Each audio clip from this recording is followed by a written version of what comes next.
ሰዎች የሚናገሩት ነገርና በልባቸው የሚያስቡት ነገር አንድ አይነት ቢሆን ኖሮ ሕይወት ምንኛ ቀላል ትሆን ነበር። ነገር ግን ብዙ ጊዜ ሰዎች እውነተኛ ስሜታቸውን በቃላት አይገልጹም። ምናልባት ሊዋሹህ፣ ሊያታልሉህ ወይም ደግሞ ስሜታቸውን ደብቀው ሊጎዱህ ይችላሉ። ታዲያ አንድ ሰው ሳይናገር ምን እያሰበ እንደሆነ ማወቅ ይቻላል? አዎ ይቻላል።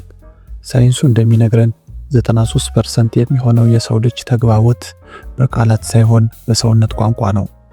ዛሬ በዚህ ቪዲዮ ማንንም ሰው ልክ እንደ መጽሐፍ እንድታነብ የሚረዱህን 4 ድብቅ ምልክቶች እነግርሃለሁ። ይህንን ጥበብ ካወቅክ በኋላ ማንም ሰው ሊያታልልህ አይችልም።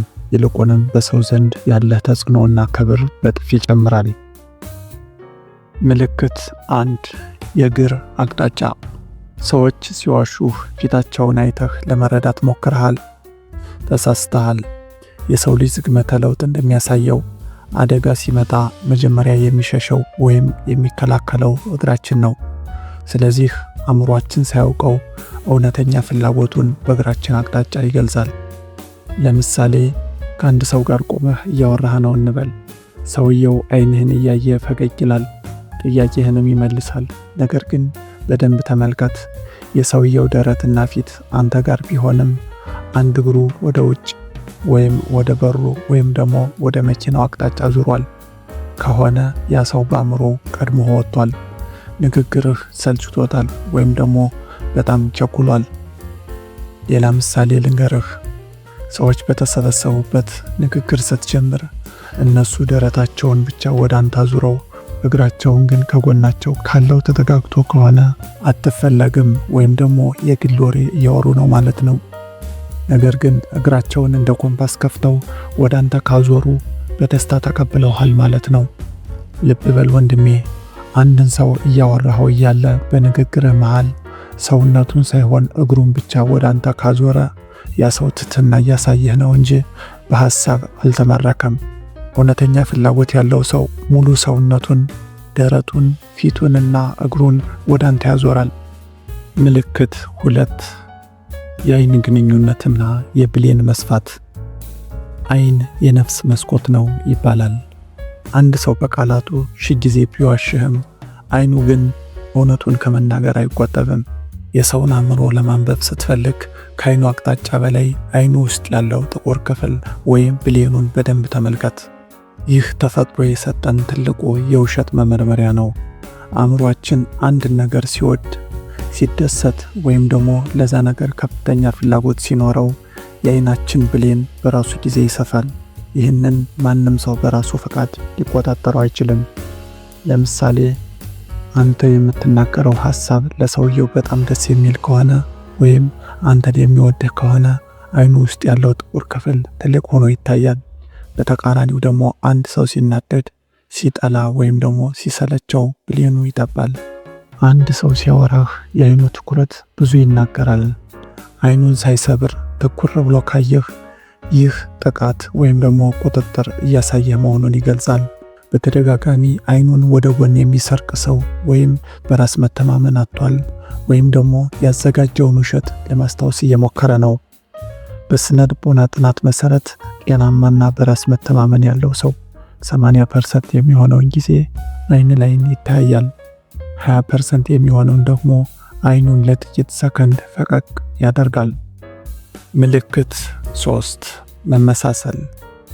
አንድ ሰው ካንተ ጋር በጣም እንደተግባባና እንደወደደህ በምን ታውቃለህ? መልሱ መመሳሰል ነው። ይህ አእምሯችን ሳያውቀው የሚያደርገው የፍቅርና የእምነት ነጸብራቅ ነው። ሰዎች ከሚመስሏቸው ሰዎች ጋር መሆን ይወዳሉ። አንድ ሰው አንተን መምሰል ከጀመረ አእምሮ ይህ ሰው እንደኔ ነው፣ ላምነው እችላለሁ እያለ ነው። ለምሳሌ ከአንድ ሰው ጋር እያወራህ ነው እንበል።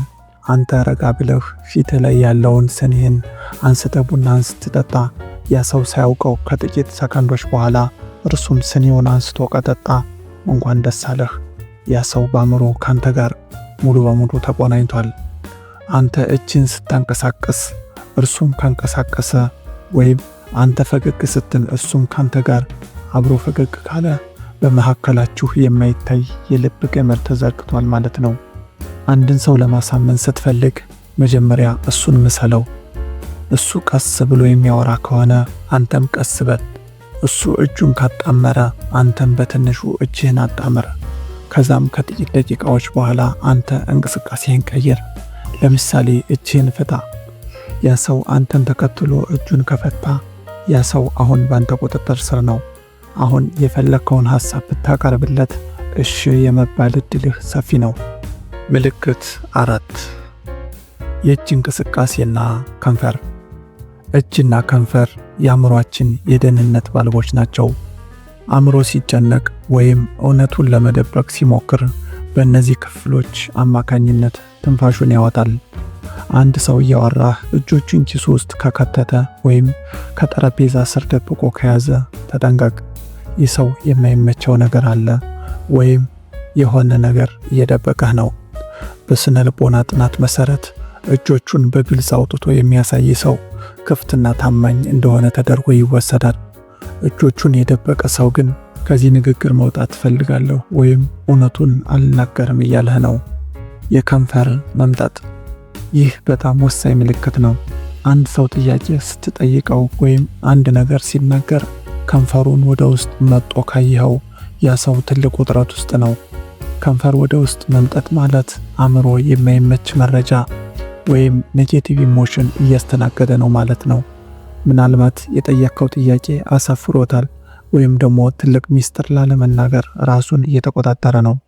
ለምሳሌ በፍርድ ቤት ወይም ፖሊስ ምርመራ ፖሊሶች አንድን ተጠርጣሪ ሲጠይቁ ከንፈሩን ከረገጠ ያ ሰው ጥፋተኛ የመሆን እድሉ ከፍተኛ እንደሆነ ያውቃሉ። በመጨረሻም ወንድሜ ዛሬ የተነጋገርንባቸው 4 ምልክቶች ዝም ብለው የመረጃ ስብስቦች አይደሉም። የሰውን ልጅ ማንነት መመርመሪያ ኤክስሬ ናቸው። ነገር ግን አንድ ትልቅ ማስጠንቀቂያ ልስጥህ። ሰዎችን ልክ እንደ መጽሐፍ ማንበብ የምትችለው ልባም ስትሆን ብቻ ነው። አንድን ሰው በአንድ ምልክት ብቻ አትፍረድበት። አንድ ሰው እግሩን ወደ በሩ ስላዞረ ብቻ ጠላይ ማለት አይደለም።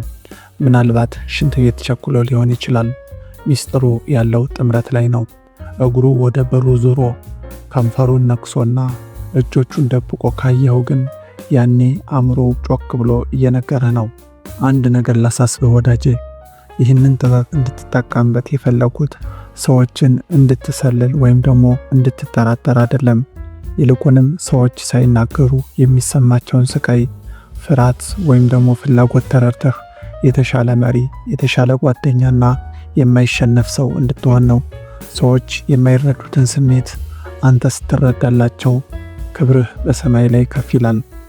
በመጨረሻም ከነዚህ 4 ምልክቶች ውስጥ አንተን በጣም ያስገረመህ የትኛው ነው? ወይም ደግሞ ሳታውቀው የምታደርገው የትኛውን ነው? አሁኑኑ ኮሜንት ላይ ጻፍልኝ። እያንዳንዱን ኮሜንት ታነባለሁ። የቪዲዮ ለወንድሞችህ እንዲደርስ ላይክ ማድረጉን አትርሳ። ሰብስክራይብ በማድረግ የከፍታ ፕላስ ቤተሰብ ሁን። ወደ ከፍታ አብረን እንወጣለን። ከፍታ ፕላስ